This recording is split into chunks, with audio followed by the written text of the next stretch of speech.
Si hace 2000 años el Señor tuvo que exhortar, ¿no? Corregir a la iglesia en el primer siglo, las 7 iglesias del Apocalipsis, porque se estaban desviando de la sana enseñanza, comenzaron a dejar a involucrar a Jezabel, a Balaam, a los nicolaitas en su doctrina. ¿Cuánto más nuestra iglesia, 2000 años después, necesita continuamente ir al fundamento? Como lo dice Hechos 2:20, Primera de Corintios 3:10, ah, hay muchos versículos, ¿no? Entonces, la importancia de que como iglesia estemos continuamente regresando al diseño, regresando a la sana de enseñanza y, en pocas palabras, regresando al evangelio que predicaron los apóstoles. Hablamos mucho acerca de eso y en las notas del capítulo 9, en la guía de estudio lo dejamos. Yo creo que quedaron mejor que las que hace el pastor Mariano. Ah, no mentiras. Porque, o sea, lo repensamos, lo acomodamos, o sea, bueno. Entonces, ahí están las notas, porque podamos repasar el evangelio que predicaron los apóstoles, que era un evangelio que se centraba en la persona de Cristo. Y a partir de ahí fluyó todo, ¿no? Fluyeron las conversiones masivas, fluyeron las señales, los prodigios y los milagros, ¿verdad? Um, y sobre todo el anhelo ardiente porque dice, como aprendemos en Lucas 24, 27 y 32, que no hay nada más que haga arder el corazón del ser humano que cuando le predicas a Cristo, ¿verdad? Entonces, la respuesta de la gente al escuchar el primer sermón de Pedro en Hechos 2, donde cita Salmo 16, Salmo 89, Salmo 110, Salmo 2, Deuteronomio 18, Joel 2:28, la gente terminaba como en shock. Quiero conocer a Jesús, ¿no? Y así debe ser nuestra predicación, ¿no? Como también dice en Hechos 4, eh, la predicación de Esteban en Hechos 7, Hechos 11, Hechos 3, Hechos 17. Todas esas predicaciones están centradas en la persona de Jesús. Decíamos que no están centradas en mi bienestar, no están centradas en el hombre, que la tendencia del hombre siempre es a fragmentar el evangelio para presentarlo al ser humano, pero por cuanto el evangelio no consiste en presentarlo al ser humano, sino presentar a una persona, el evangelio está completamente articulado, ¿no? En el que en que él vino, murió, resucitó, ascendió y volverá. Esos 5 aspectos del Evangelio es el Evangelio completo, sí, que predicaron los apóstoles. Bueno, en las notas hay mucha más información. Pero hoy vamos a responder a las preguntas que nos dejó el capítulo 8 al final. Dice, ¿por qué son necesarias Dios dos venidas? ¿Cuál fue la razón por la que Cristo se quedó en la tierra después de su resurrección para completar el plan? ¿Cuál fue el suceso que transformó el entendimiento de los discípulos y los impulsó a predicar con denuedo el regreso del Señor? Y bueno, quiero darle el crédito hoy a las notas que las hizo Eumaris. Ella la semana pasada dijo, quiero hacer las notas. Y yo dije, haz las notas. Y acá las intenté transcribir porque las hizo súper densas, súper largas. Entonces voy a tratar de ser fiel a lo que ella escribió. Entonces, Eomaris no se ha conectado, pero cuando se conecte, aquí vas a escuchar que te estoy dando tus créditos. Bien, entonces, un hombre en el cielo no es un título que para muchos de nosotros sea nuevo. Creo que lo hemos escuchado, sea de Marcos Ned o de Mariano Senegal o de Upper Room, no sé, de alguien, no. Entonces, para nosotros puede que no sea un tema nuevo. Sin embargo, eh, el punto acá es que podamos conversarlo, ¿no? Recordarlo, masticarlo, ver estos versos que hacían que la iglesia primitiva quedara tan deslumbrada por esto. Cómo esta señal que apunta a Cristo daba no solamente un cumplimiento total a la primer venida, sino que abría el escenario para el cumplimiento de todo lo que estaría por venir. Entonces, este tema de hombre en el cielo del Hijo del Hombre, eh, tanto para la generación de los judíos del tiempo de Jesús fue, no pudieron entender. Realmente los judíos en esa generación tenían una opinión dividida acerca de esto. Por eso les chocaba tanto cuando Jesús se hacía llamar a sí mismo Hijo de Hombre. No, no. Había muchas opiniones divididas. ¿Sí? Pero bueno, vamos a traer todo esto al siglo XXI. ¿Sí?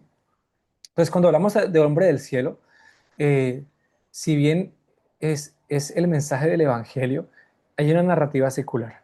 Entonces, el cine, la cultura, siempre apunta de que algo va a venir del cielo. Entonces, por eso yo creo que también las películas como Superman, Avengers, esta película reciente que salió hace como 3 o 2 años, Don't Look Up, o sea, no mires al cielo, y todas estas conspiraciones que todo el tiempo están como que si van a o no a revelar si hay extraterrestres o no, o sea, entonces generalmente nos pintamos esta escena como Thanos viniendo del cielo y a eliminar el 50% de la humanidad o cosas así. Realmente eso es una narrativa que distorsiona la verdad del Evangelio. Si como iglesia no tomamos este tema con seriedad, es muy fácil que seamos súper engañados, ¿no? Por todo lo que nos da el cine, la televisión, la cultura. Eh, Lastimosamente todas estas ideas nos dan una idea corrompida de lo que creemos acerca de la esperanza que tenemos en el Señor. Es decir, no ver a Jesús como aquel que es hermoso, que es glorioso, que viene con un celo ardiente por su pueblo, es, es estar propensos a ser engañados con toda esta narrativa secular. Créeme, hay mucha gente por ahí que cree que el hombre que va a venir del cielo o lo que sea que va a venir del cielo va a venir a destruir la tierra o va a venir por nuestros recursos naturales o va a venir por abducirnos o lo que sea. No, no va a pasar así. Va a ser Jesucristo que va a completar el plan, así como lo dicen, bueno, más versos más adelante. Entonces, Hechos, en los primeros capítulos, no, pues, no coloqué la referencia aquí, dice, de la misma manera que lo están viendo irse a las nubes, un día lo volverán a ver. Esa fue el consuelo, la esperanza para los discípulos en esa generación. ¿Sí? Mm, muy bien. Entonces, hablemos de la ascensión. Creo que todos aquí estamos relacionados con eso, pero lo que primero pasa, hay muchas cosas que pasan. Les digo que en este momento en Hechos 1. Vamos a leer un par de versículos. Por ejemplo, Hechos 1 del 7 al 8 dice, y les dijo, no os toca a vosotros saber los tiempos y las sazones que el Padre puso en su sola potestad, pero recibiréis poder cuando haya venido sobre vosotros el Espíritu Santo y me seréis testigos en Judea, en Samaria y hasta lo último de la tierra. Continuamos con Hechos, un versículo más adelante, 1, 9 al 11. Y habiendo dicho estas cosas, viéndolo ellos fue alzado, y le recibió una nube que lo ocultó de sus ojos. Y estando ellos con los ojos puestos en el cielo, entre tanto que él se iba, he aquí, se pusieron junto a ellos dos varones con vestiduras blancas, las cuales también les dijeron, varones galileos, ¿por qué estáis mirando al cielo? Este mismo Jesús que ha sido tomado vosotros en el cielo, este mismo Jesús que ha sido tomado de vosotros al cielo, así vendrá como lo habéis visto ir al cielo. Aquí están pasando un montón de cosas. Y el mismo texto está dando respuesta a muchas cosas. Entonces vamos a leer un poco de lo que sale en estas notas. Dice, hubo un evento que sucedió en la venida del Espíritu Santo, en Pentecostés, y que se convirtió en el hito más predicado por los apóstoles del Nuevo Testamento. Ese suceso que lo cambió todo, o mejor dicho, que lo conectó con todo, fue la ascensión, como leímos, lo cual posicionó a los discípulos para recibir poder y potenciar la misión. Esta guía de aquí del número, ¿no la siguen? Continúo. Pero eso no fue lo más importante de este hecho. La ascensión condicionó y marcó el precedente del regreso de Jesús. Cuando leemos estos versículos que te acabo de dar, ¿cierto? Por ejemplo, Hechos 1:7 al 8 y Hechos 1:8, 1:9 al 11, aquí podemos ver que esta parte que conecta la llenura del Espíritu Santo junto con el Evangelio siendo predicado a todas las naciones y luego la ascensión de Jesús, nos habla de que el plan tiene un orden. Es decir, y que había elementos que deberían cumplirse. Una vez más, por ejemplo, ¿por qué el apóstol menciona primero en Hechos 1:7 al 8?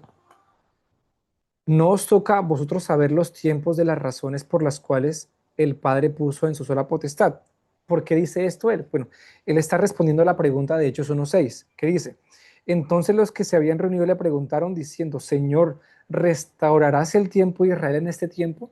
Y aquí el pastor Mariano dice que eso pudo haber sido, bueno, no pudo haber sido. Fue la pregunta natural después de que Jesús resucitó. Recuerden que la controversia entre los discípulos antes de la muerte de Jesús era, Señor, por ejemplo en Mateo 24, ¿cuándo serán todas estas cosas? ¿Cuál será la señal de tu venida? Lo que pasó fue que no sucedió que Jesús venía como un rey en ese momento. Murió, ¿verdad? Entonces sabemos de la noche oscura de los apóstoles, pero resucita y se queda Jesús con ellos durante 40 días enseñándoles acerca del reino como dice Hechos 1:3. En todo eso, yo me imagino, y lo que dice Pastor Mariano, es que en esos 40 días ellos estaban continuamente imaginándose que ahora que resucitó, sí iba a ser el rey, iba a remover todos esos imperios e iba a gobernar con su pueblo todas las naciones. Y de ahí surge la pregunta. Antes, de hecho, en el último día, el día 40 que ascendió, le pregunta, entonces los que se habían reunido le preguntaron, diciendo, Señor, ¿restaurarás el reino en este tiempo? Yo creo que ellos tenían todo el permiso de preguntarles esto, ¿no? Pero sin embargo sabemos que no era el tiempo. ¿Qué les dice Jesús? Esperen, ¿no?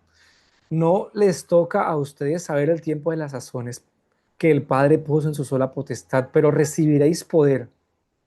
Es decir, Él aún no asciende, tampoco habla de su ascensión. Él les dice, todavía no es el tiempo, pero ¿qué si viene? Viene que enviará el Espíritu Santo para que reciban poder.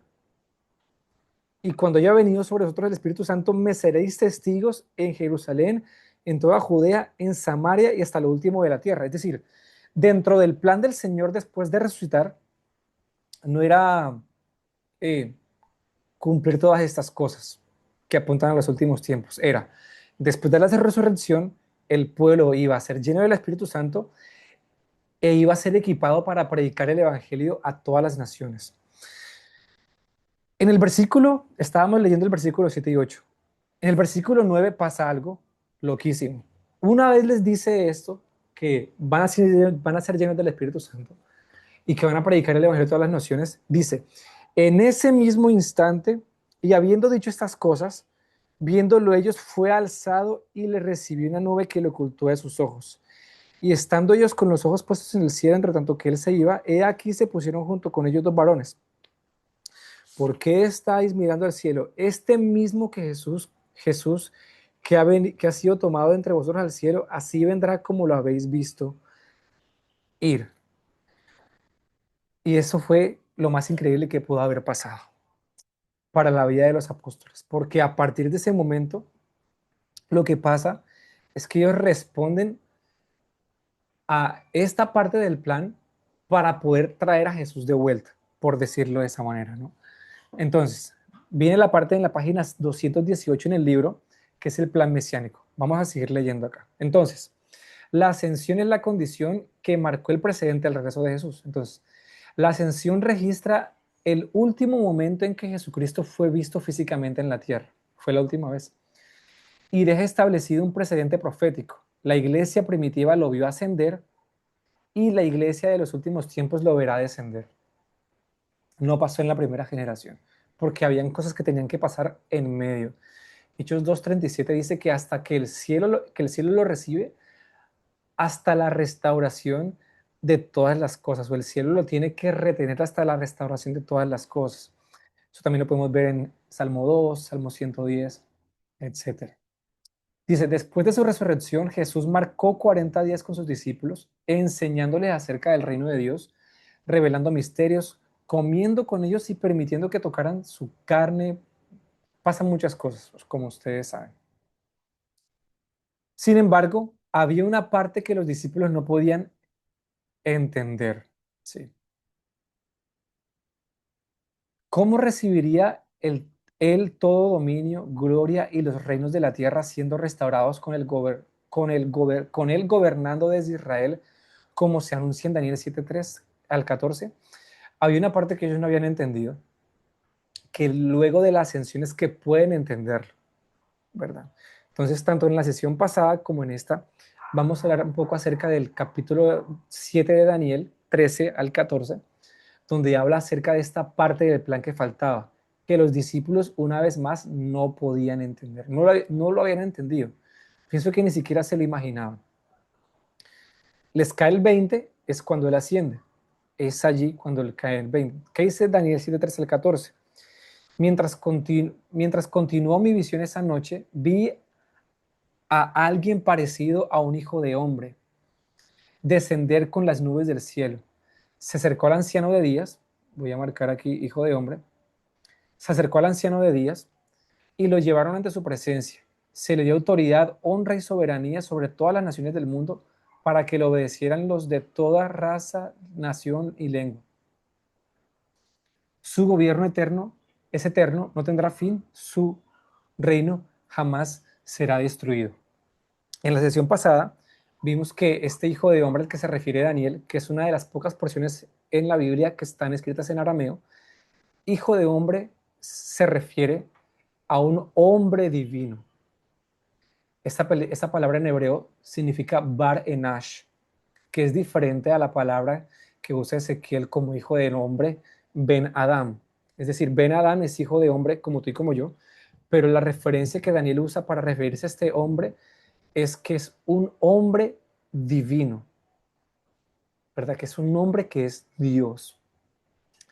Entonces, para los apóstoles era, una vez más, para la generación de los judíos en la época de Jesús, era un término que no había unicidad en la interpretación. Ellos no asociaban a este hijo de hombre con el Mesías, con el hijo de David, eh, con el Cristo. Ellos lo asociaban a un ser divino que podía ser a un ángel o arcángel o lo que sea, pero no lo habían asociado a que fuese un hombre. Que a propósito, como dice Mateo 23, 26, 63, que se hacía a sí mismo llamar el Cristo, el Hijo de Dios, el Hijo del Hombre.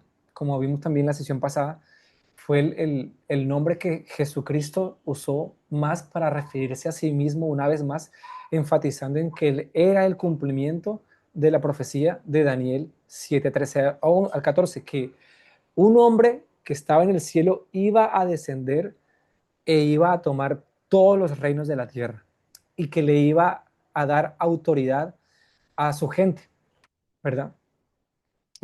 Eso era súper extraño. Pero lo que pasa con la ascensión es que ahora que Jesús ascendió, ahora sí hay un hombre en el cielo, ¿no? Entonces, esto conecta con esta profecía de Daniel 7. Aquí es que ellos pueden entender esta parte. Porque si se acuerdan la pregunta que hicieron al principio de Hechos 1:6, ¿cuándo serán estas cosas, Señor? ¿Cuándo es que vas a reinar? Una vez más, ellos estaban insistiendo de que después de la resurrección, ahora sí Jesús iba a hacerlo, pero no era así. Aún faltaba parte del plan por cumplirse. Vamos con la D. El dilema profético y la pregunta de los discípulos. Ante este dilema profético, los discípulos le preguntaron a Jesús resucitado. Entonces los que se habían reunido le preguntaron, Señor, ¿restaurarás el reino de Israel en este tiempo? Como ya lo habíamos leído. Es decir, ahora que has resucitado, ¿verdad?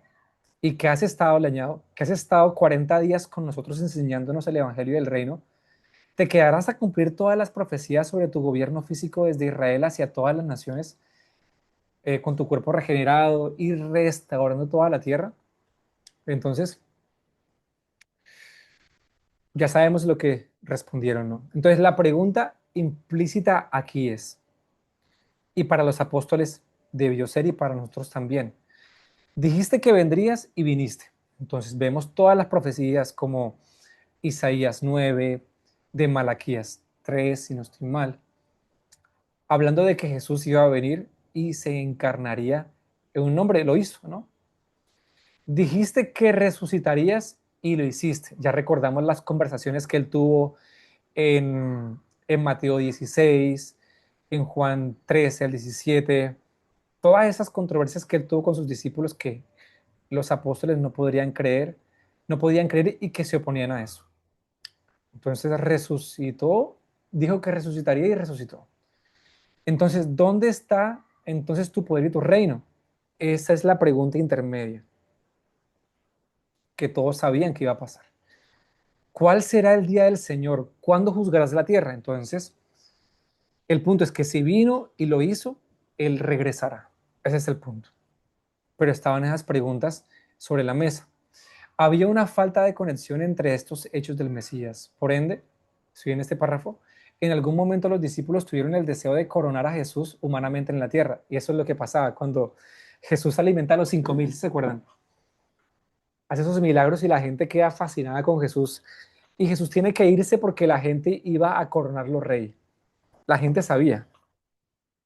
Entonces Jesús tiene que huir de eso porque él no, incluso muchas veces en la Biblia, en los evangelios, Jesús dice que no me digan el Mesías. No soy el Mesías porque realmente no soy esa persona en este momento. El Mesías, para la connotación judía, es ese rey que va a venir a librarlos de sus enemigos. Y eso no fue lo que Jesús vino a hacer en su primera venida. Él prefería que lo llamaran de otra manera. No. ¿Qué dice aquí? Pero el plan del Padre es que Jesús fuera coronado en los cielos, debido a su obediencia como el testigo fiel quien completó perfectamente la primera parte del plan. Entonces, sí había una coronación, claramente. La pregunta de los apóstoles era legítima, pero esta coronación no iba a suceder aquí. Cuando leemos Apocalipsis 5:12, que está Juan delante del trono y preguntan, ¿quién es digno de tomar el libro y de desatar sus sellos? Y dice, y no había nadie digno de tomar el libro. Y Juan comienza a llorar, ¿cómo así que no hay nadie digno? Ah. Entonces se le aparece un ser viviente y le dice, espera, escucha una gran voz, el cordero que fue inmolado es digno de tomar el poder, las riquezas, la sabiduría, la fortaleza, la honra, la gloria y la alabanza. Apocalipsis 19:16 dice, y en su vestidura y en su muslo tiene escrito este nombre, Rey de Reyes y Señor de Señores. Él está coronado a la diestra del Padre en este momento. Claramente también va a haber una manifestación física de eso cuando Jesús venga en su segunda venida y tome Jerusalén y tome el trono, se convierta en el Rey de Reyes, el Señor de Señores, el soberano de los reyes de la tierra, ¿no?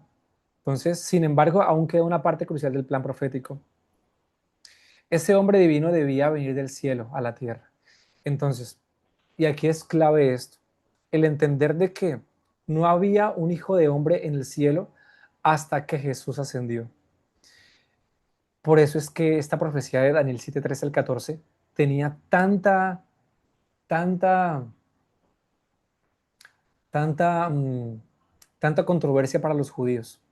No hay, no había ningún hombre, un ser humano en el cielo. No lo hay, no lo había. Hasta que Jesús ascendió. Entonces, el ascensión activó la segunda fase del plan de Dios, el Padre.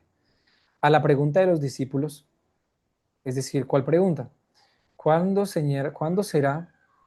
¿Te quedarás a cumplir todas las profecías sobre tu gobierno físico desde Israel hacia todas las naciones, regenerando toda la tierra? A esta pregunta, como dices, entonces los que se habían quedado, Señor, ¿restaurarás el reino de Israel en este tiempo? Aquí es donde tiene sentido y cabe y da lugar la respuesta a esta pregunta.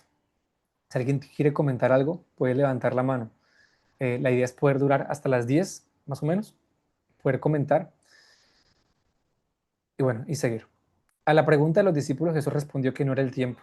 Jesús les dijo en Hechos 1:7 al 8: no os toca saber a vosotros los tiempos de las sazones que el Padre puso en su sola potestad. Es decir, no es el tiempo. El plan de Dios tenía otra parte. Luego de entregarse como siervo sufriente, según Isaías 53, Jesús debía recibir autoridad y el libro del corazón de Dios, que completa su voluntad, como leímos en Apocalipsis capítulo 5 hace un momento. Él recibe la herencia de las naciones. Y luego, así, regresa coronado y establece su reino, que ya es y está en constante avance. Salmo 110 dice: el Señor dijo a mi Señor, siéntate a mi diestra hasta que ponga a tus enemigos por estrado de tus pies. Es decir, en este momento Jesús está a la diestra del Padre, está coronado eh, y está esperando el momento de la restauración de todas las cosas, como dice Hechos 3:20, 3:21. Es allí donde él va a recibir lo que dice Daniel. Tome el rollo, ¿verdad? Que eso es paralelo a su segunda venida, y tome por herencia todas las naciones de la tierra, todo lo que le corresponde como herencia. También está en Salmo 2. Dice, pídeme, yo publicaré el decreto, Jehová me ha dicho, mi hijo eres tú, pídeme y te daré por herencia las naciones y como posesión tuya los confines de la tierra. Y dice, los quebrantarás con vara de hierro, como a vasija de alfarero los desmenuzarás. Es tremendo eso. Dice, al verlo subir, todo queda configurado para que, o al verlo ascender, todo queda configurado para que en el tiempo señalado descienda del cielo y llegue a cabo la consumación final del propósito divino. Hechos 1:11 dice, como ya lo leímos, de la misma manera que lo están viendo irse, él va a regresar. Y eso responde a la pregunta. Dijo que vendría, vino. ¿Sí? Dijo que resucitaría, resucitó. Dijo que volverá, volverá. Como decíamos en la sesión anterior, Apocalipsis 3:11, Apocalipsis 22:7, Apocalipsis 22:12, dice, he aquí vengo pronto. ¿Sí? No hay duda de que sucederá. Entonces, bueno, él asciende, dice Hechos 1:11, Hechos 1:9 al 11. ¿Qué le sigue? Según Hechos 6, que debían ser llenos del Espíritu Santo. ¿Sí? Entonces, Pentecostés, aquí en la Franja Verde, Pentecostés no es el punto álgido del cristianismo, o sea, no es la cúspide o el cumplimiento pleno del plan de Dios, no, sino que es el inicio de anunciar su venida. Todo lo que se nos ha dado es para vivir en Él y proclamar que Él viene, pues es el deseo de Dios, pues el deseo de Dios es que nadie se pierda, ¿verdad? Entonces hay muchas cosas que están pasando en este solo capítulo, muchas cosas que están pasando en este solo capítulo. F. La necesidad del hombre en el cielo para señalar la inminencia de su segunda venida. Una vez más, si Jesús no ascendía, no había segunda venida. Punto. Eso para ellos, los discípulos, fue lo que destapó o reventó la revelación en ese momento. Dice Hechos 1:11 una vez más, y estando ellos con los ojos puestos en el cielo, entre tanto que él se iba, he aquí se pusieron junto a ellos dos varones con vestiduras blancas, las cuales también les dijeron, varones Galileos, ¿por qué estáis mirando al cielo? Este mismo Jesús que ha sido tomado de vosotros al cielo, así vendrá como le habéis visto irse. Si no hubiera un hombre en el cielo, no se podría esperar el establecimiento final y visible del reino de Dios en la tierra. Este capítulo, esos dos versículos de Daniel son claves. Daniel 7, del 13 al 14. Son tremendamente claves. los cuales se conectan con todas estas referencias que hablan acerca del milenio.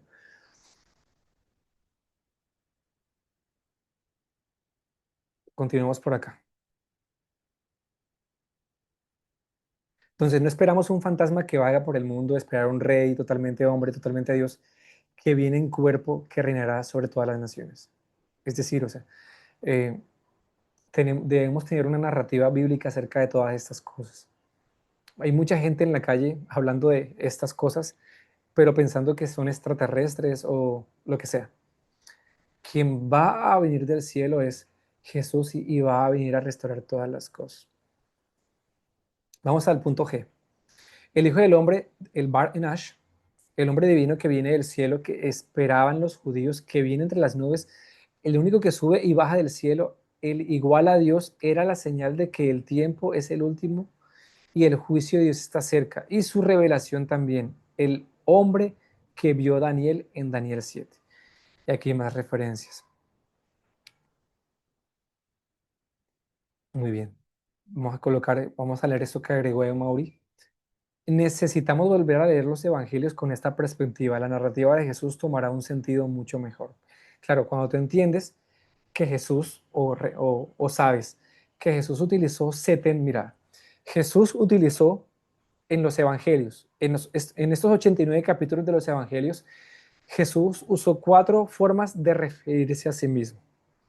Él se refirió a sí mismo una vez como el hijo de David, se refirió a sí mismo 5 veces como hijo de Dios, ¿verdad? 11 veces como, como el Cristo y 78 veces se mencionó a sí mismo como el Hijo del Hombre. Entonces el énfasis es abrumador. Una vez más, Hijo de David una vez, Hijo de Dios 5 veces, Cristo 11 veces y el Hijo del Hombre 78 veces. Entonces, más allá de que Jesús le encantara que se llamara así, que a Jesús se quisiera llamar a sí mismo el hijo el hijo del hombre, no era por moda, no. Era que él estaba enfatizando específicamente esa faceta de quién era él, que él era un ser humano, que para ellos no era cuestionable, ellos podían tocar, él era carne y hueso. Lo que les costaba a ellos era creer que él era Dios. A propósito, en esta referencia que ponen en el libro, que hace tiempo yo la investigué, la conocía, yo me puse a buscar, a verificar que esas referencias que aparecen aquí en el libro que dicen, las que les acabo de dar. Y así mismo el Señor se identifica como hijo de David, hijo de Dios. Fíjense, yo lo descubrí, porque eso es un error que creo que tiene el libro. En los evangelios, el Señor se identifica una vez como hijo de David. Yo busqué esa referencia y no la hay. En la Biblia, en los evangelios, no hay ni una sola vez donde Jesús se haga llamar él a sí mismo hijo de David de forma directa. No la hay. De las otras veces sí encontré, pero no hay ni una sola vez. Ahora, hay formas indirectas donde él se hace llamar hijo de David, como cuando la gente le decía, hijo de David, ten misericordia de mí, y él no dudaba. Pero si tomamos esas referencias indirectas, no son una vez, son 5 veces. Pero no hay ni una sola referencia directa en toda la Biblia donde él se llama, en donde él se haga llamar a sí mismo hijo de David. Si hay una en la Biblia, pero no en los evangelios. Esa única vez está en Salmos 22:16 que dice, he aquí yo, he aquí yo envío a mi ángel para dar los testimonios de todas estas cosas. Dice, yo soy la raíz y el linaje de David, la estrella resplandeciente de la mañana. Entonces, solamente hay una vez donde Jesucristo se hace llamar a sí mismo hijo de David, y no es en los evangelios, es en Apocalipsis 22:16. Entonces es un error que yo descubrí hace rato y aquí lo volvieron a colocar. Y esa pregunta, a propósito, yo escribí a Misión preguntando, oye, ven acá, dime cuál es la referencia. Averigüé con un montón de gente y no me dieron la respuesta. Y eso, bueno, quería dar solamente esa anotación. Entonces, una vez más, el punto es que Jesucristo se hizo llamar a sí mismo el Hijo del Hombre, haciendo referencia a que Él era la personificación del cumplimiento de este hombre que descendía del cielo. Sí, seguimos. Reto. Necesitamos volver a leer los evangelios con esta perspectiva. La narrativa de Jesús tomará un sentido mayor. ¿Sí? Cuando tú lees esos 89 capítulos del evangelio, cuando Jesús se refería a él a sí mismo como el Hijo del Hombre, eh, es importantísimo, ¿verdad? Porque, bueno, no solamente porque al mencionarlo se ganó muchos enemigos, sino que nos estaba dando un énfasis a ti y a mí de que él fue la persona que más predicó acerca de los últimos tiempos. No fue Mateo, no fue el evangelista Lucas, no fue Marcos, no fue el apóstol Juan. Fue Jesús mismo quien usó ese nombre en más oportunidades. Es decir, el hombre que más predicó acerca de su segunda venida fue Jesús mismo, usando esa referencia 78 veces. Continuamos. Mira lo que dice aquí en Mateo 26, 59 al 65, que ya lo habíamos leído un poquito. Lo parafraseé, más no lo leí. Y los principales sacerdotes y los ancianos y todo el concilio buscaban falso testimonio contra Jesús para entregarle a la muerte y no lo hallaron, aunque muchos testigos falsos se presentaban. Pero al fin vinieron dos testigos falsos que dijeron, este dijo, puedo derribar el templo de Dios y en 3 días reedificarlo. Y levantándose el sumo sacerdote le dijo, ¿no respondes nada? ¿Qué testifican estos contra ti?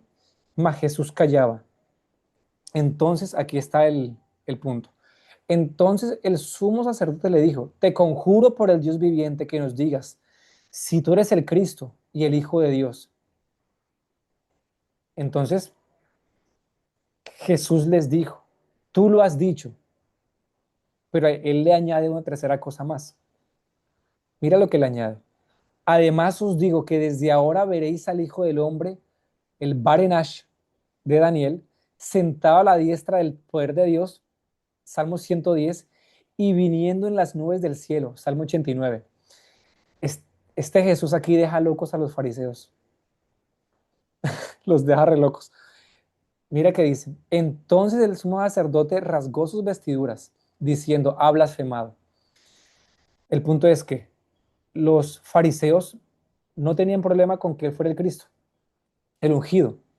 No tenían problema con que se llamara Hijo de Dios. Ellos tenían problema con que él haya relacionado tanto el Cristo como el Hijo de Dios con la profecía de Daniel 7, que él era un hombre que venía de las nubes del cielo. Allí sí lo que hicieron matar. Una vez más, no entendían debido a que esta parte del plan no se había cumplido. Él todavía no era el hombre que estaba en el cielo, pero sí lo iba a hacer. Muy bien. Nota, y eso es importante. Le voy a leer a Natalie.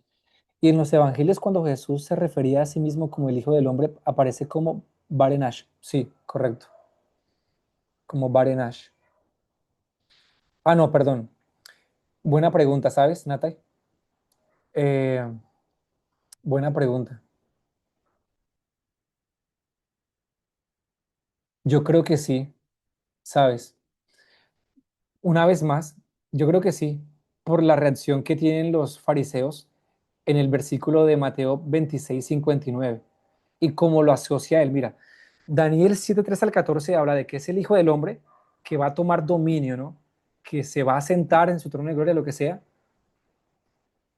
El Hijo del Hombre, que es la otra referencia que se toma, que es de Ezequiel, no hace referencia a esto. La única referencia que hace referencia que el Hijo de Hombre eh, toma autoridad, toma gobierno, que se sienta al trono de Dios, es Daniel 7 del 3 al 14. Pero buena pregunta. Voy a investigarlo, pero aún así, sin duda, se refiere al Hijo del Hombre. No creo que use la palabra Barenash, porque la palabra Barenash es la palabra en arameo que usa Daniel para referirse a Jesús. No. Bien, ahora, nota. Hola, Mauri, bienvenida. Estamos estudiando tus notas. El engaño de los últimos tiempos, cuando Jesús se manifieste, consistirá en negar que Él es. quién es Él, ¿no?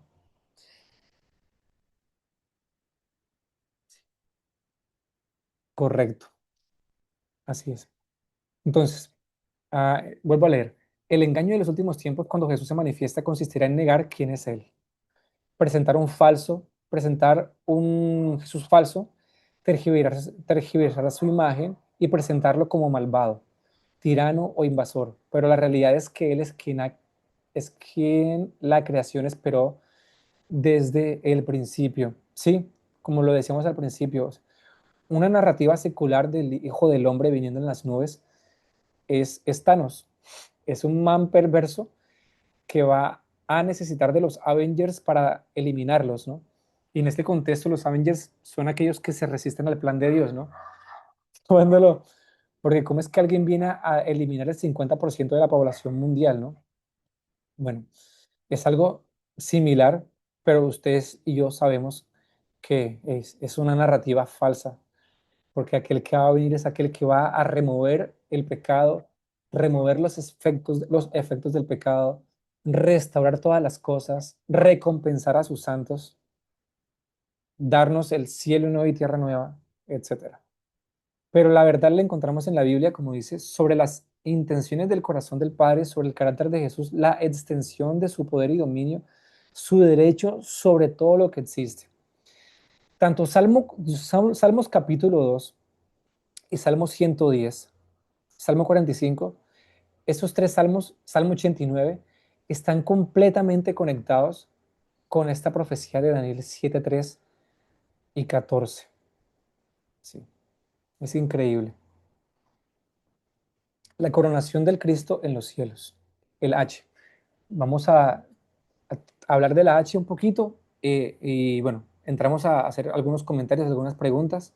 No sé si alguien puede, mientras estamos aquí investigando, Nati, tú podrías investigar si esta expresión del Hijo de Hombre que usa Jesús para referirse 78 veces, en la transliteración del griego, es la misma palabra que usan de la transliteración del arameo al griego y posteriormente al castellano. Tú podrías investigar eso. Entonces tendrías, la línea sería del arameo al griego y del griego al castellano. Preguntarle al buscador a ver si de pronto es una conexión directa.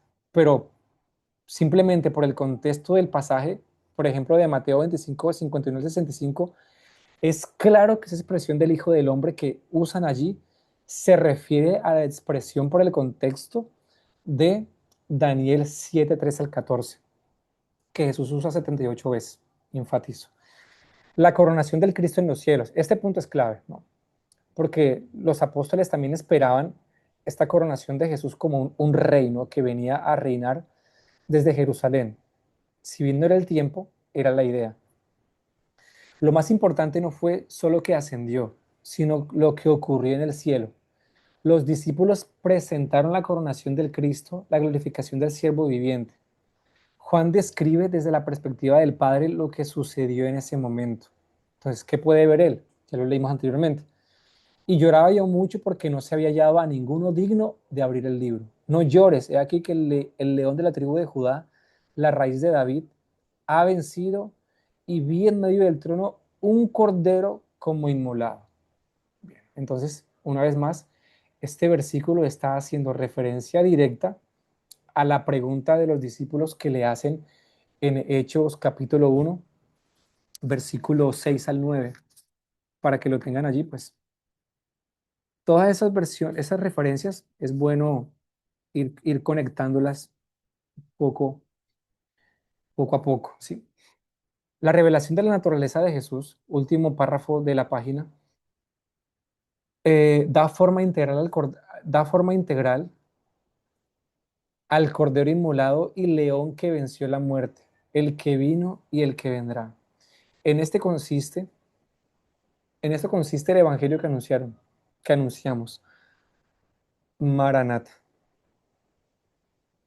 Mm, impresionante.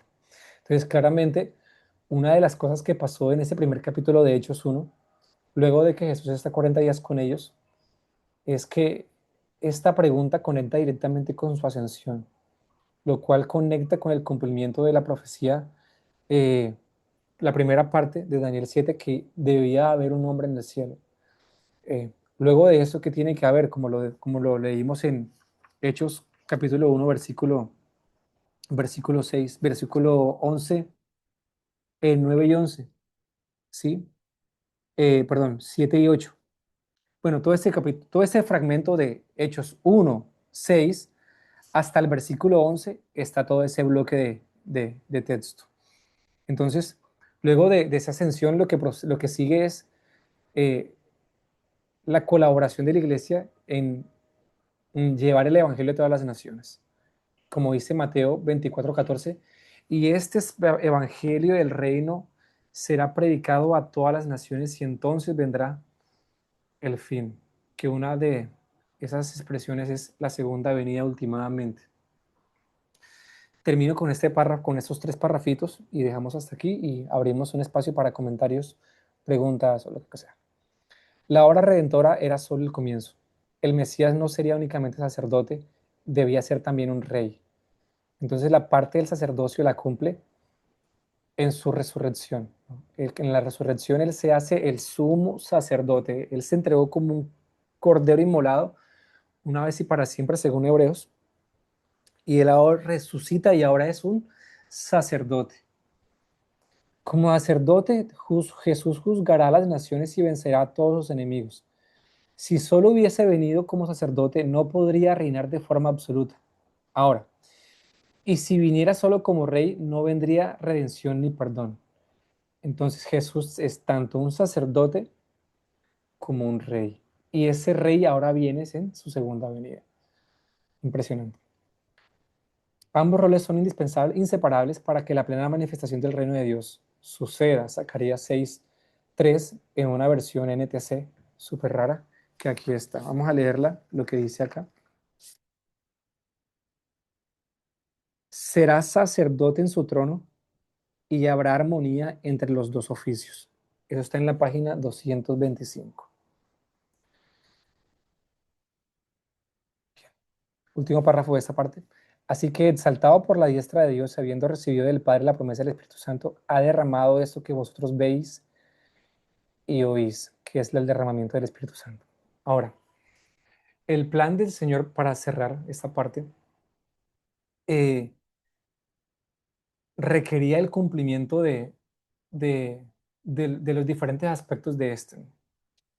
Entonces, si bien sabemos que el plan, el plan o el Evangelio del Reino consiste en su encarnación, su muerte, resurrección, ascensión y segunda venida, ¿verdad? Los elementos que conectan, que conectan, por ejemplo, su ascensión con su segunda venida es el derramamiento del Espíritu Santo y la gran comisión, esas dos cosas. Entonces, en este momento en la historia, tú y yo como iglesia estamos completando esta parte del plan, ¿no? Que por medio del Espíritu Santo estamos, ok, estamos expandiendo el Evangelio del Reino a todas las naciones, hasta que Jesús venga. Voy a leer lo que escribió Nati. La expresión que Jesús utiliza en el Nuevo Testamento para llamarse a sí mismo Hijo de Hombre en griego es u ois tu significado. Proviene del arameo barenash, ahora sí, y se traduce comúnmente como el Hijo del Hombre, indicando un ser humano o individuo que claramente, como lo describe Daniel, es un individuo divino que tiene los atributos de Dios y claramente sabemos que es Jesús. Tremendo. Bueno, ya ahí resolvimos una pregunta importante. Qué buena pregunta, Nati. Bueno, no sé si alguien tiene una pregunta y me gustaría que para la próxima sesión, pues alguien tuviese la oportunidad de hacer las notas. Edumari las hizo increíbles, solo que no, están larguísimas, así que no alcanzamos a terminarlas. Y a propósito, muchas gracias por haber sacado tu tiempo y ayudarnos este día. ¿Alguna pregunta, algún comentario eh, de la sesión Yo de quiero otra decir cosa? algo. Hola, Gabriela. Ay, Hola. qué gusto. No, primera sesión a la que asisto en el año. Eh, ya no sabe por qué, pero muy feliz de estar acá otra vez y espero siempre asistir. Me gustó mucho la parte, o sea, yo siempre me había preguntado que por qué el hijo del hombre, si él es el hijo como de Dios, ¿sí me entiendes? Entonces como que siento que mucha gente tiene esa duda, pero como que nadie se termina de preguntar, en realidad qué significa ser el hijo del hombre. Y muy interesante lo que usted menciona. Y también es como que un poco también complejo, ¿no? Pero para eso estamos, para, como dice la palabra, escudriñar las escrituras, permanecer en el Señor para perseverar hasta el fin. Entonces, muy feliz y gracias.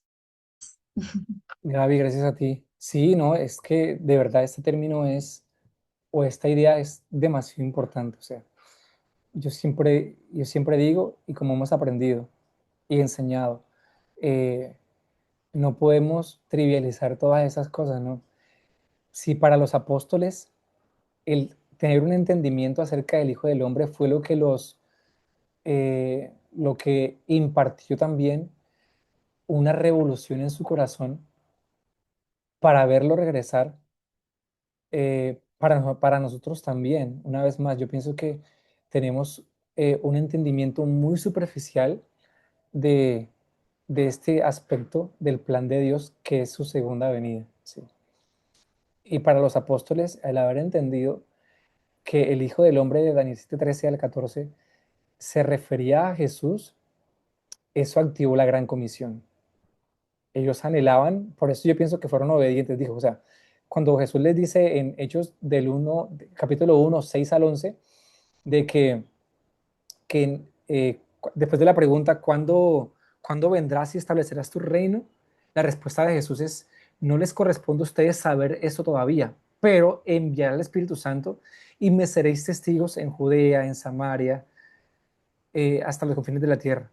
Entonces, el hecho de que ellos hayan entendido y posterior a eso asciende, eso para ellos es como lo que abrió o lo que les dio el entendimiento o la revelación de que eh, debían hacer su parte del plan. Una vez más, la gran comisión, el evangelismo, el propósito no es solamente llenar una iglesia de gente, es que cada vez que lo hacemos, estamos apresurando el día del Señor, estamos apresurando su regreso. Sí, es impresionante. No sé si alguien tiene un comentario más. Voy a decir algo más, tengo una pregunta rápida. Sí, claro. O sea, ¿por qué Jesús en vez de, es como una duda curiosa, ¿por qué no dijo como que, o sea, por qué mencionar al Hijo del Hombre en vez de decir como que yo soy el hombre que también vendrá luego? No sé qué usted piensa. Sí, bueno, lo que pasa es que Dios, como dice Efesios 2:20, Él vino a cumplir y a, Él vino a cumplir y a endosar lo que sus profetas dijeron en el pasado. Cada cosa que Jesús hacía estaba endosando lo que Dios había dicho por medio de sus santos profetas. Entonces, cuando Sí. Jesús se habla a sí mismo como el Hijo del Hombre, él simplemente está endosando a Mm, Daniel, a las profecías de Daniel, porque él no vino a abrogar la ley ni los profetas, él vino a cumplir todo. O sea, él es el cumplimiento de cada palabra, de cada profecía en las escrituras. Por eso entró a Jerusalén en un burrito, por eso fue a Egipto y regresó, por eso nació en un pesebre, sí.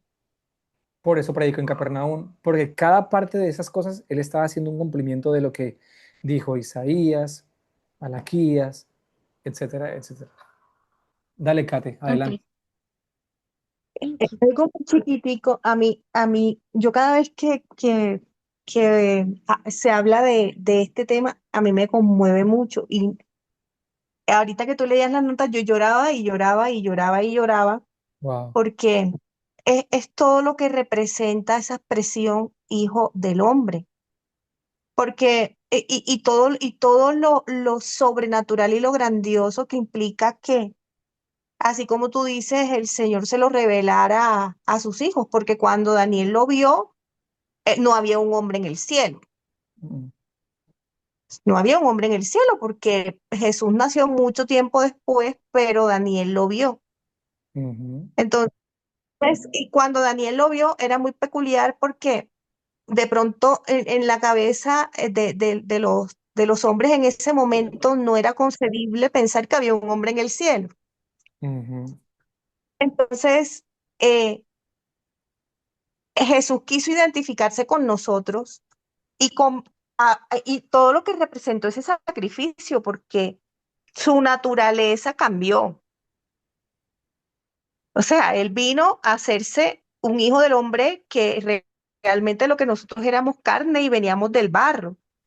mm, Entonces, esa mezcla de su naturaleza divina con nuestra naturaleza, que no éramos nada, porque realmente, ¿qué es el hombre? Pues como dice solo polvo, venimos del Isaías polvo, 40. ¿cierto? Así es.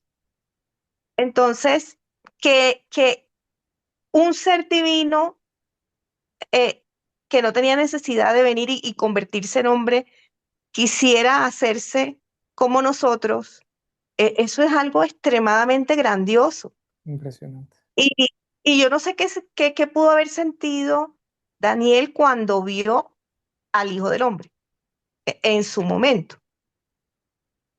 Porque para nosotros es distinto, porque, a ver, nuestra parte de la humanidad o nuestro conocimiento natural, no hablemos de algo sobrenatural, es que vino una persona que nació, que se llamó Jesús, y que partió la historia en dos y que todavía genera controversia en la tierra.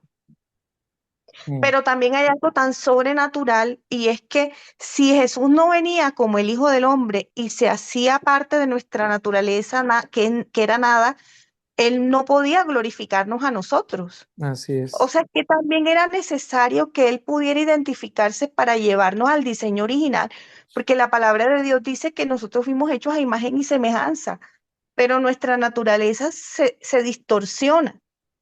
¿Y qué quiere Jesús? Que nosotros volvamos a ese diseño para poder estar con Él en la eternidad. Es decir, que era imposible que esa realidad se diera sin que Él se convirtiera en el Hijo del Hombre, Él pagara un precio.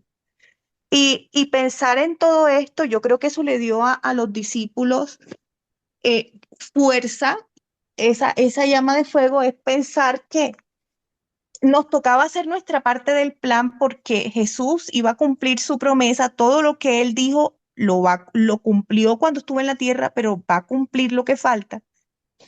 Y es que va a venir como el Hijo del Hombre en poder y gloria para transformar nuestra naturaleza y poder cumplir el sueño del Padre y es que podamos estar juntos. Es que era Sí, la parte que faltaba para que se pudiera cumplir eso. correcto. Así es. Totalmente. Lo que dice Romanos 5, ¿no? Romanos 5 dice que él tenía que hacerse, que aquella persona calificada para poder redimir al hombre tenía que ser un hombre. Porque Exacto. si el pecado entró por el hombre, por un hombre, la justicia entraría. O sea, el hecho de que Jesús o el Padre enviara a su Hijo encarnado en un hombre, hacía parte de hasta dónde Dios está dispuesto a llegar por ti y por mí. O sea, hacer que su Hijo Jesucristo, totalmente divino, omnipotente, masivo en todos los sentidos, se redujera a las restricciones de un hombre, eso habla, eso habla de cuán valiosos también somos nosotros. O sea, muchísimas dimensiones. Dale, Mauro, hermano. Y de que se va a cumplir Primera de Corintios 15. Bueno, Primera de Corintios 15 es uno de los pasajes que a mí más me emociona, me impresiona. Y quisiera, no sé, pero así como tú estabas hablando al principio de las películas, gitanos y no sé qué, Ah, bueno, yo muchas veces me veo así como en la película o sea, de esa escena, lo sé. Entonces, va a ser posible que podamos vivir ese momento que tan claramente narra Primera de Corintios 15, porque Jesús se hizo hombre. totalmente. Así es. O sea, sí, exactamente porque Jesús, o sea, son tantos temas, ¿no? Ahora Jesús es la primicia, ¿cierto? Es la primicia de todos nosotros. Dale, Eumari. Hola, feliz noche. Feliz noche, Al igual gracias. que este es el mejor capítulo del libro hasta el momento, pues, hasta el momento. Como dice Catherine, lo que más me impactó fueron dos cosas. Primero, como ya dice, la humildad de Jesús, que en serio, él esperó en obediencia, fue un testigo fiel completamente, cumplió todo lo que el Padre deseaba que él hiciese. Se sacrificó y esperó pacientemente para ser coronado por el mismo Padre. No, no aceptó gloria humana porque se la querían dar, sino que esperó que el mismo Padre lo reconociera. Es como uno, como nosotros no vivimos como en democracia, no estamos conectados con esa cultura de reyes y Mm, de lo que es la dignidad de un rey, lo que es que cuando el príncipe cumplía una tarea, se presentaba delante del rey y decía, esto fue lo que hice, esta es la gloria que te traje, impresionante. y que él esperara a ese momento ascender y que el Padre mismo lo reconociera, el Padre mismo ahí delante del Padre él recibiera todo el tributo por su sacrificio y que le cantan en el cielo hasta hoy que Él es digno de recibir el honor, el poder, la gloria, la acción de gracias, la riqueza, por todo su sacrificio, que ahora no solamente el cordero, sino que el león se fue como demasiado impactante y también me frustré porque ahora que, pues con el libro entendí todo eso, pero fue como ahora que entiendo esto, siento que no entendía nada de la Biblia, no entendía nada de los evangelios que leí, porque yo pensaba que él decía que era el hijo del hombre. Yo no sé por qué pensaba, pero yo todo eso lo llenaba con, yo qué sé, con alguna cosa que me pudiera inventar, pero no entendía la Sí, soy. profundidad de eso y me frustré porque hey, creo que estamos perdiendo completamente la esencia de lo que es el evangelio y lo estamos predicando mal y me acordé también bueno, yo perdí una conexión, iba viajando, entonces me quedé toda la noche leyendo el capítulo y me puse a recordar muchas cosas que yo pasé 2 años asistiendo a una iglesia y yo no sabía que Jesús era Dios. Yo no sabía eso, tan básico. Y, o sea, yo todo lo que estaba leyendo y lo que estaba haciendo no lo entendía porque yo no entendía eso hasta que un día él tuvo que decirme, hey, yo soy Dios. Y yo como que en serio, yo no sabía eso. Y Ujú. ahí se abrió completamente un mundo diferente de la Biblia y agradezco mucho haber entrado a este club de lectura porque ahora siento que puedo leer la Biblia completamente diferente desde la perspectiva de la venida de Él. Y ahora que leo las cosas desde la perspectiva de la venida de Él, entiendo muchas cosas, entiendo muchos versículos que los leía antes porque pensaba como que, ay, voy a ver qué me dice Dios para mi vida, qué dice Dios sobre mí, pídeme y te haré las naciones, y eso me dice Dios a mí, y no tenía nada que ver conmigo. Pues Dios en su misericordia lo puede usar para eso, pero no tenía nada que ver conmigo y es mucho más grande que yo. Entonces agradezco mucho eso y nos animamos a todos a que leamos el libro y leamos la Biblia otra vez, ya ahora entendiendo esto. Sí, todo Ay, bien. gracias, Y Eumari. pero no tenía conexión, no tenía internet. Ando por acá, por mi casa, entonces no sabía ni cómo ubicarme, por eso llegué tarde. Pero bueno, gracias. Gracias, gracias a ti, Eumari. Gracias por las notas también, de verdad, por tu comentario. Increíble. Gracias. Paola, dale. Ay, gracias, señor. Ay, hola a todos, perdón, yo sé que es tarde, lo voy a decir rápido, solo, bueno, tengo una pregunta que me surgía. Cuando estaba leyendo esos versículos de Mateo 26, donde le dice que ha blasfemado, ¿verdad? Cuando le preguntan de que si él, que les diga si él es el Hijo del Hombre. Eh, um, Dice que nos diga si tú eres el Cristo, el Hijo de Dios, y luego él dice que él es el Hijo del Hombre, ¿verdad? Entonces ahí me surgía la duda porque me estaba acordando me imagino que han escuchado a Steven Arick en algún momento, entonces me acordaba que él explica que como la mayoría de los rabinos y el más famoso que ellos creen es Maimónides, que ellos tienen como una lista de cosas que tiene que cumplir el Mesías, ¿verdad? Como para que realmente sea el Mesías, sea reconocido. Entonces, una de las características es que, o sea, el Mesías no es Dios, porque Dios es uno. Entonces, como una de los puntos que ellos siempre han defendido de por qué no creen que Jesucristo sea Dios, porque no puede como, Sí, que también Dios no puede encarnarse, ¿verdad? Porque es espíritu. Entonces, no sé si se entiende la pregunta de como que acá le están preguntando de que mm, si es posible de que él sea ese hombre que menciona Daniel 7, pero al mismo tiempo es como que la cultura judía y los de la religión judía no piensan que pueda ser posible esa dualidad de identidad.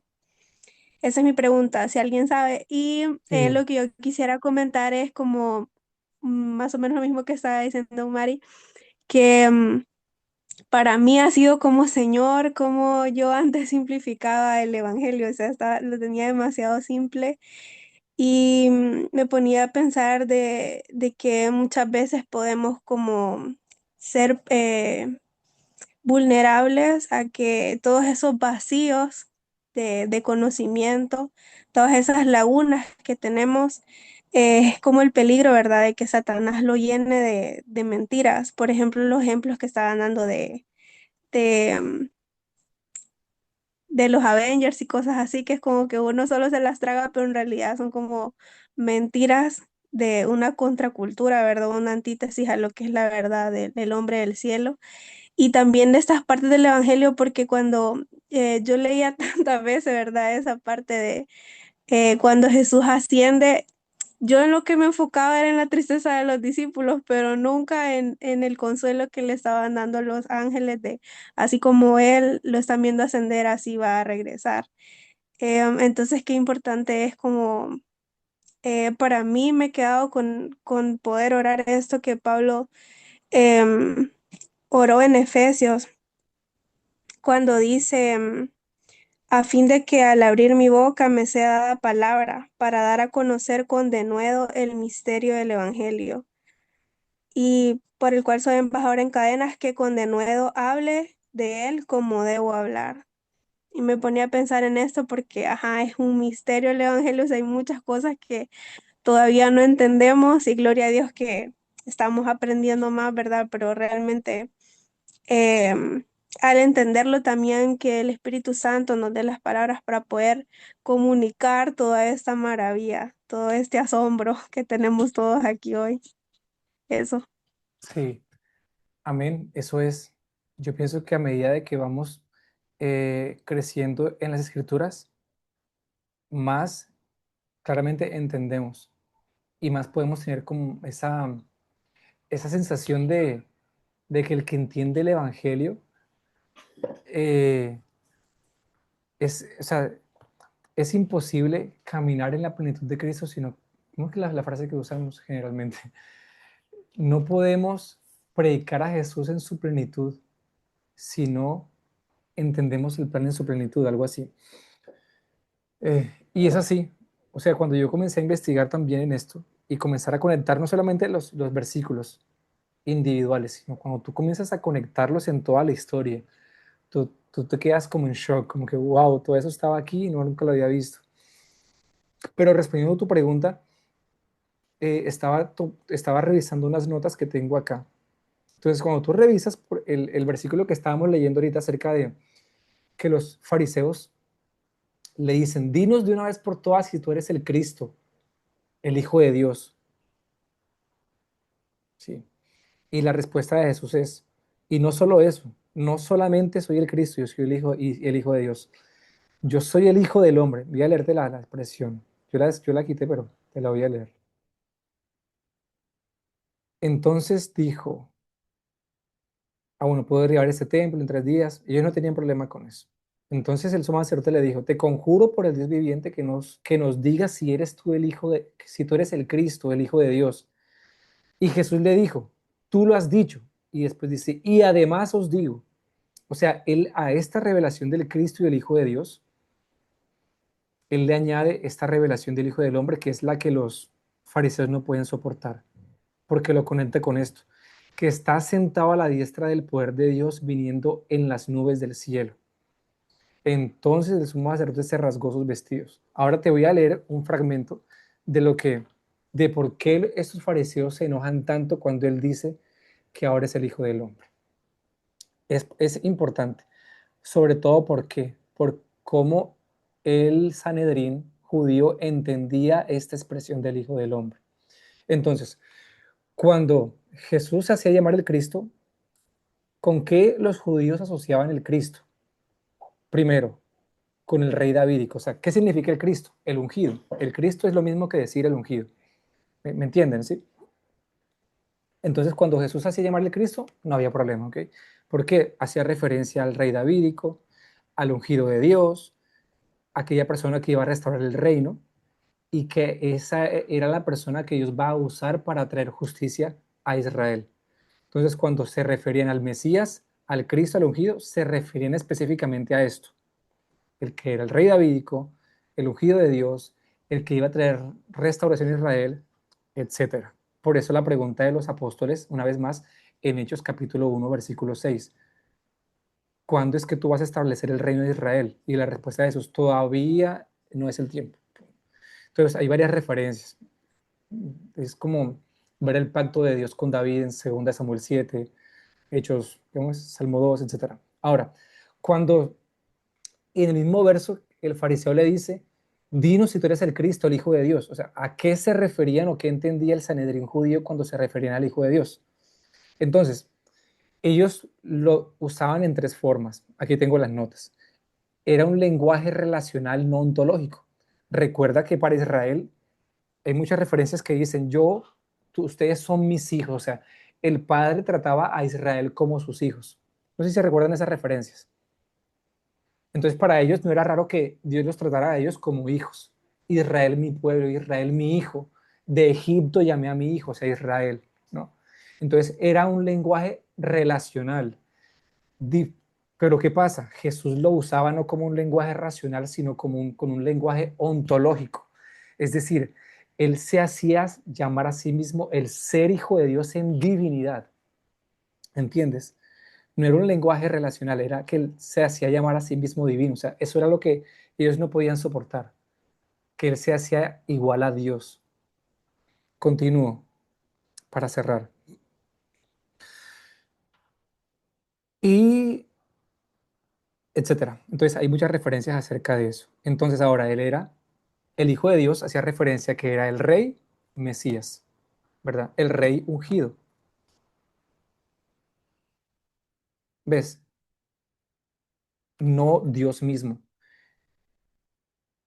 El punto es que aquí Jesús lo llevó y lo escaló a que esa relación de paternidad era ontológica, es decir, yo soy el Hijo de Dios en mi ser, o sea, soy Dios tanto como el Padre. Ahora, Hijo de hombre, entonces, ¿por qué después dijo? Y además les digo, yo soy el Hijo del Hombre y desde ahora me veréis sentado a la diestra del Padre.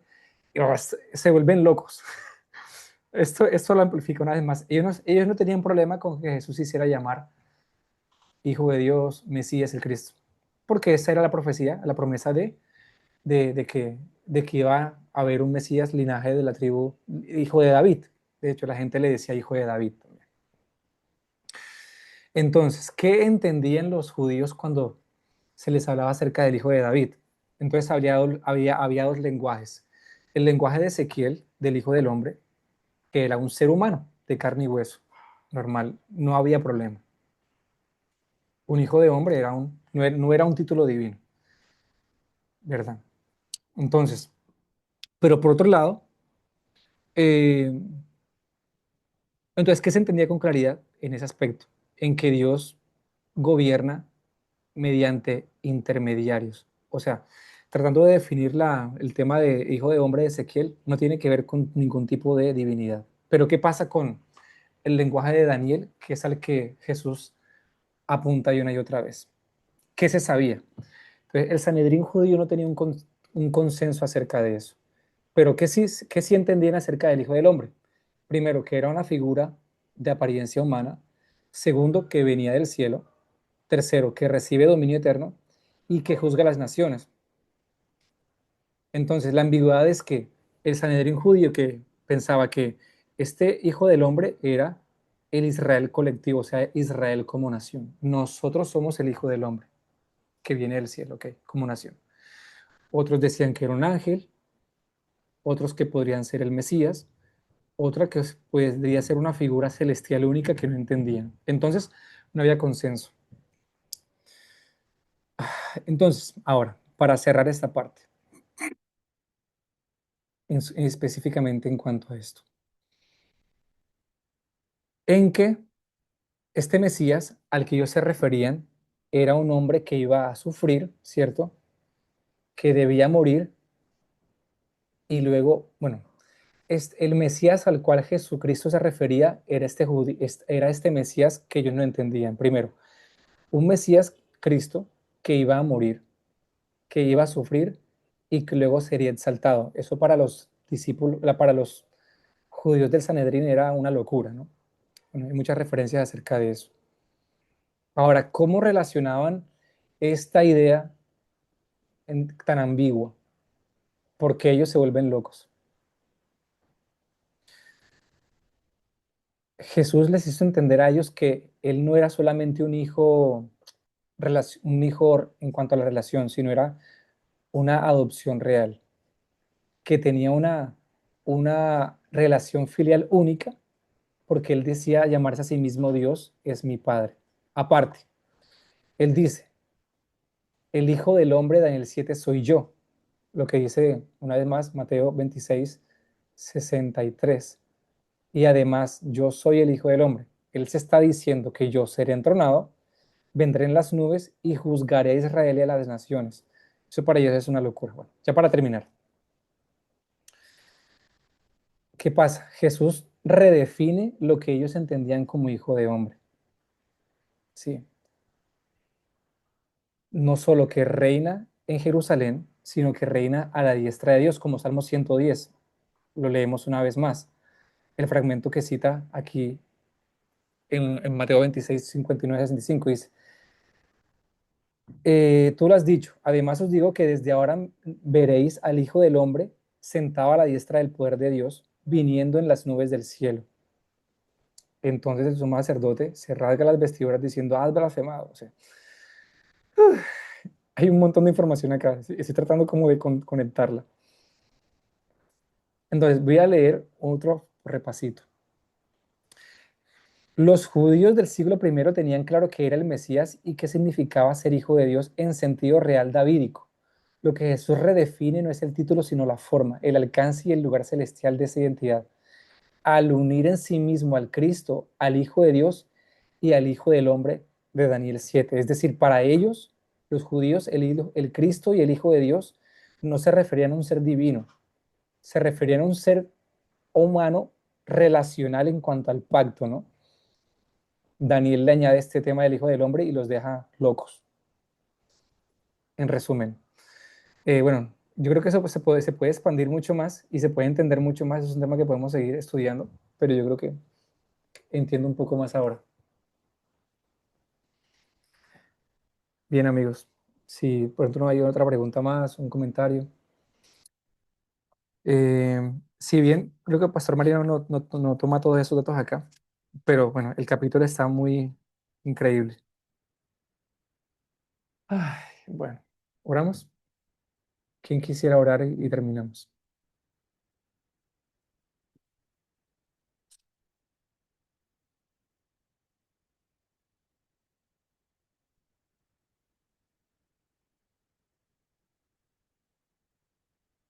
Vamos, ¿quién se le mide? Bueno, oro yo, listo, voy yo.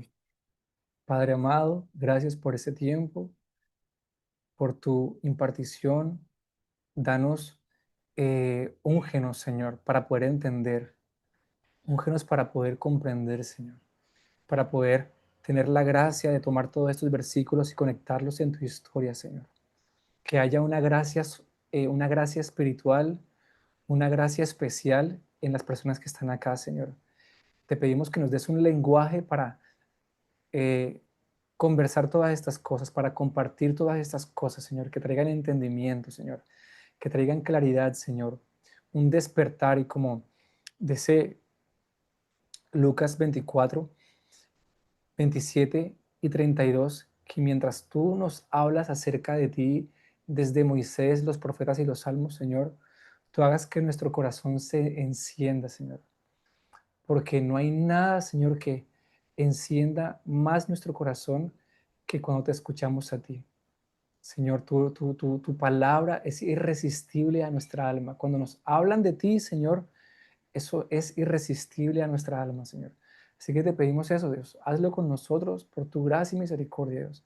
Te pedimos también que acompañes a cada persona que está aquí conectada en su vida, Señor, en en los procesos de su vida que están viviendo hoy, Señor, en sus vidas personales, en su trabajo, en sus planes para este año, en sus llamados personales.